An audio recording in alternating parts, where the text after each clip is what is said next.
I'm gonna show you how you can pick out your own custom PC parts, know that they will be compatible, and I'm gonna be doing that by building a scrap PC. For those of you who saw my other video, I'm not just taking this computer apart and rebuilding it again. I'm actually gonna put some good parts in it, at least whatever I have. Bugs all over my desk. So to start off, we have the computer from the PC building for those of you who are scared, which is a previous video I have.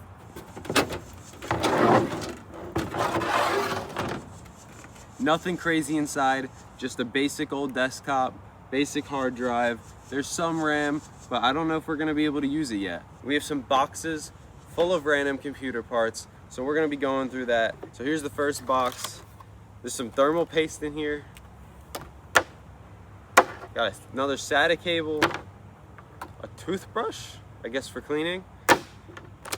We have an ASRock motherboard with a Ryzen 7 2700. I don't actually know if this works, to be honest.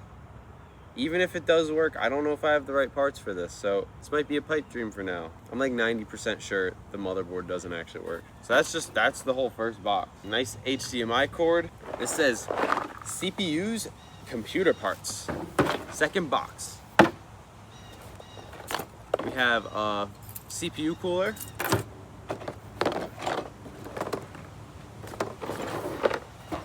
And we have a second CPU cooler. Nothing special in that box.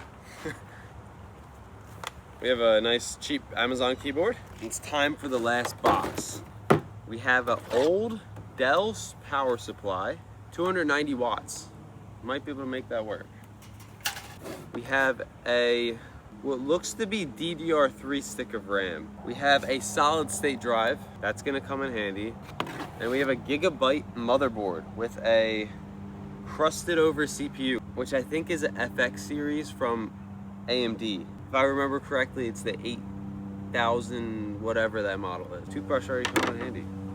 My ADHD is already kicking in. Dude, I don't know if this stuff's gonna work. If this dusty stuff can build me a computer, then dude, once I show you how to pick your own parts, you're gonna be amazed at what you can do. Wait a minute. I got sent this the other day in the mail. It's a lot of bubble wrap, but underneath that bubble wrap, it's a low profile GT720. This baby's gonna get some use. I'm really excited about this one because I knew I didn't have a GPU because my 750 Ti broke.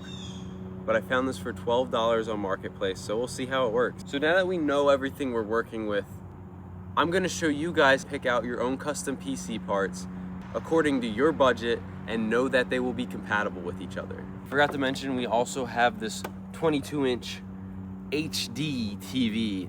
That was actually my first TV as a child. You should be able to see my screen right now, and I'm gonna be explaining to you how you can pick your own compatible PC parts. So first off, I want you to head over to PC Part Picker, not .net, but .com. Only the real ones get that. All right, so you can head over to choose your parts. You have an option for a CPU cooler, a motherboard, memory, storage, a video card, case, power supply, operating system, monitor, and so on. Basically, you can go in, and if I pick a CPU, so let's look up this FX series, 8350 we have. 4 gigahertz, 8 cores. We can go ahead and add that, and now it'll tell us our estimated wattage, what other things are compatible. So now if I click motherboard, which is the biggest incompatibility is CPU and motherboard, it will only show me the things with the slot of my CPU. I can't buy the wrong motherboard, and my CPU is guaranteed to fit. So let's just find this one, which it's actually GA970A. DS3P is actually one of the first ones that pop up. So let's go ahead and add that, and we can see the wattage went up. It's 195 now, and we can add the cooler, we can add the memory, the storage, and all of that, and we can make sure that everything is compatible before we buy our parts. Now in this case, I'm not buying the parts, I'm using what I have, but now I can double check the compatibility and make sure that these things are going to work in a cohesion when building a computer. I know in that last video I mentioned earlier, a lot of people are still hesitant to build a computer because of PC parts. So I thought of this creative way to make an entertaining video and show you. So I had to improvise a lot because a lot of these parts are older, but I got things that were as similar as possible. The only things that actually matter for compatibility is CPU and motherboard. The rest of it's generally universal. As long as you fit DDR3 or DDR4 RAM with the proper motherboard, check beforehand. As you can see, this motherboard's DDR3, so I paired it with DDR3 RAM. So now that we have everything picked out, we can go down and it breaks down the motherboard, what takes up each slot, and it tells you that everything's compatible. Now, I know my scrap PC can be a reality, but for you guys, it can now be a reality picking out your parts for your own computer. On top of this compatibility guide, you can go over to completed builds. And with completed builds, you can find PC rigs that already worked for people. Now, these are thousands of dollars, so clearly anyone on a budget's not gonna do that. Say your budget's $500. You now have all these different options. Now, are they all optimal? Probably not. You're not gonna really get a state-of-the-art computer for $500 anymore. But you can make it work. You can get the best you can and then slowly upgrade it. If you guys wanna see more videos specifically going into parts and reviewing different parts and showing you what would work for different games, then I can make more content like that. Just comment down below and get me some sponsors so I can get some more relevant parts. So now that we know how to pick compatible PC parts for your PC build, let's see what we can build with these parts. Look at this naked little case. I actually got the strip screws out by using my custom flathead. This power supply actually goes up to 300, so we're gonna actually leave this and use the other one as backup. We'll jump it and use 2 power supplies if needed. We're gonna leave that. No, we're not. We're gonna rip that out because what I'm seeing right now with this case is the problem is I have an ATX motherboard, and what was in here previously was a micro ATX. Don't quote me on that.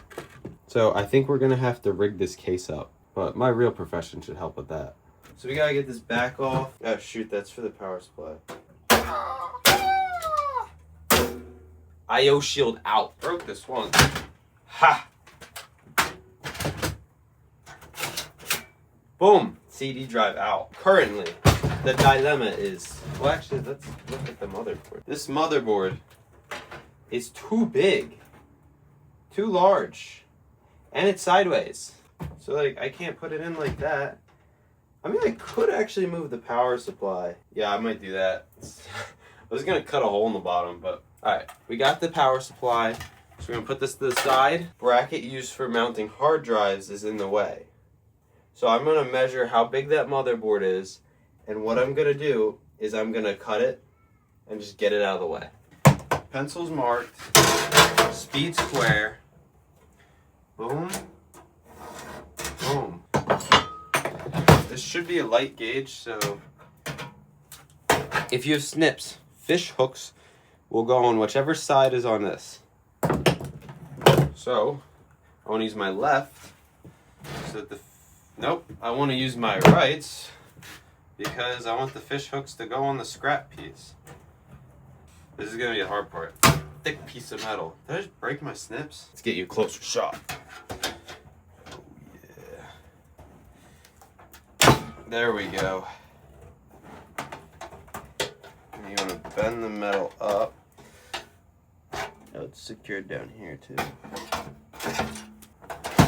These are straight snips, so if you want the metal to bend up, you gotta use your hand. But if you have aviated snips, it's a little easier. And then we gotta take these bad boys. Actually, hold up.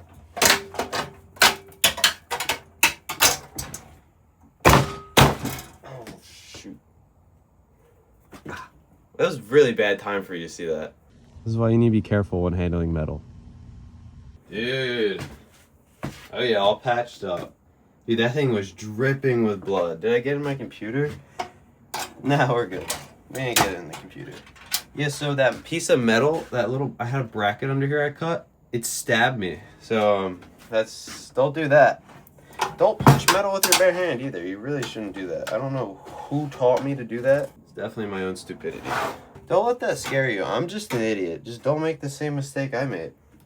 And you'll be fine. wish I had a normal hammer, but I only have this, so.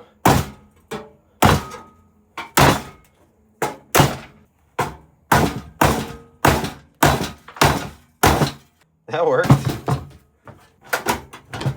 You should wear gloves when you do this. I'm usually a glove guy, because it stops me from doing stupid things and not thinking, like I just did. Like, if I had gloves on, I would have been okay. But, I don't know if I have gloves here. Alright, the case is a bit bent up now, but it doesn't matter. It's just metal. It bends back enough.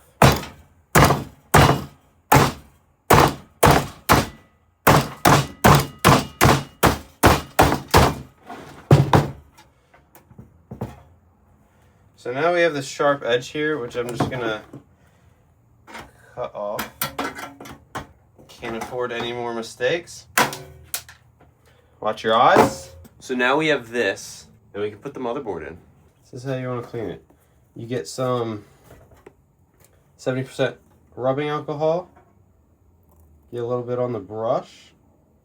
Just a little bit. So this is safe for computer parts because it's alcohol.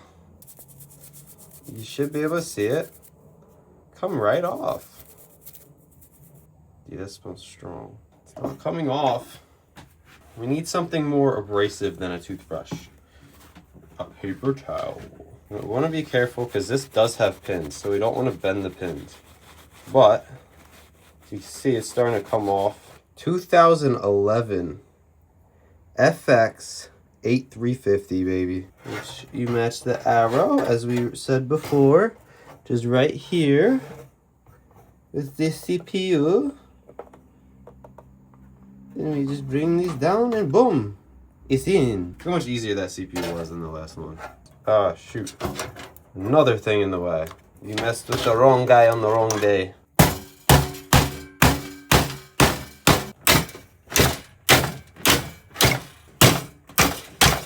So many people limit themselves because of the case.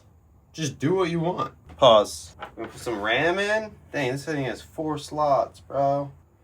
It's been a while since I applied thermal paste, but that should be good. So once the CPU cooler goes on, it'll smash it and spread it evenly throughout the CPU.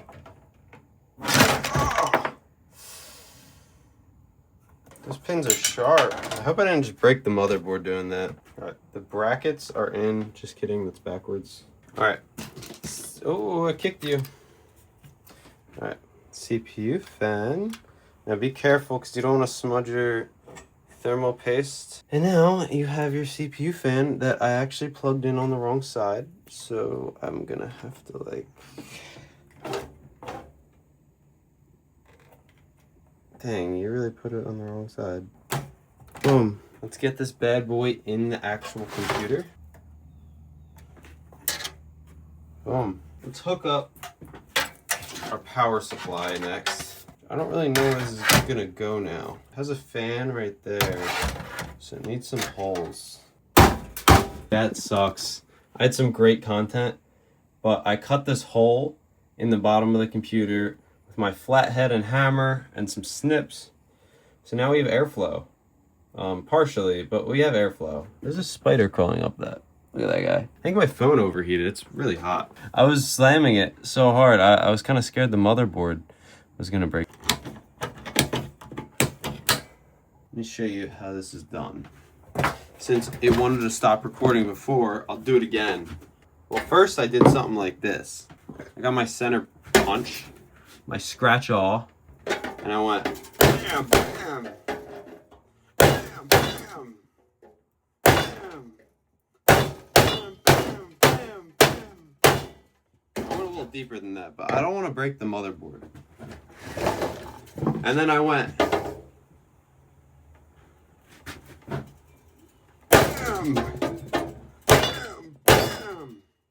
And then you basically, I don't want to break the motherboard, but you basically make a line,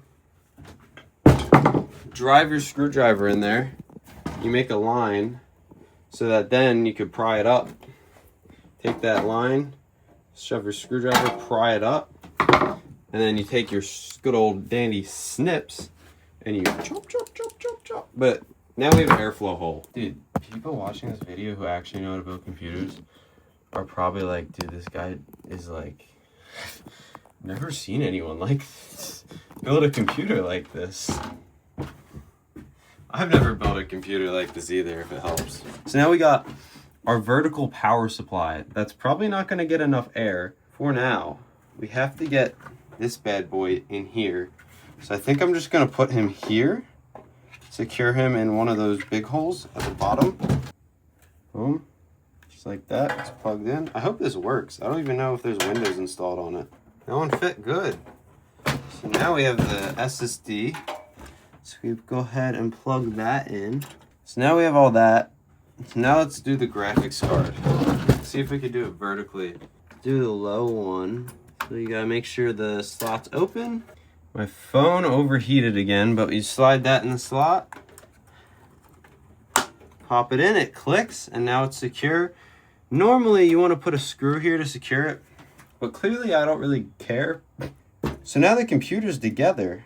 Now we just have to plug in the pins and we're almost done. Oh my gosh, I absolutely annihilated this case. Look how unlevel this is. Look at that beautiful computer. Let's wire this bad boy up and get it running. CPU power. Come on, baby. Is this the power? This is the power. I got the power. There's a fan. How am I supposed to get all the way up there? Dude, there's only one fan in this whole case. I think heating might eventually be an issue. Eventually, like it's not 100 degrees in the shed because it's summer. I don't know where these pinouts are located. Dude, I might have to take this whole thing apart. I only need the power. That's the only thing connected to there. Why is this power button so complicated? Just plug it in here and hope for the best. I think I might just run it without a fan right now, because I actually have a video planned to take this computer's cooling to another level. So let's just see if it runs. Let's start with that. Gonna plug this bad boy in, see how it works. I just find it crazy that this is how I decided to mount the power supply. I mean, it works. It will truly be a scrap computer. So here is the monitor. I might have broke it. Dude, this thing's hefty. I dropped multiple things on it, and look at that. And the pinouts are probably not set up right.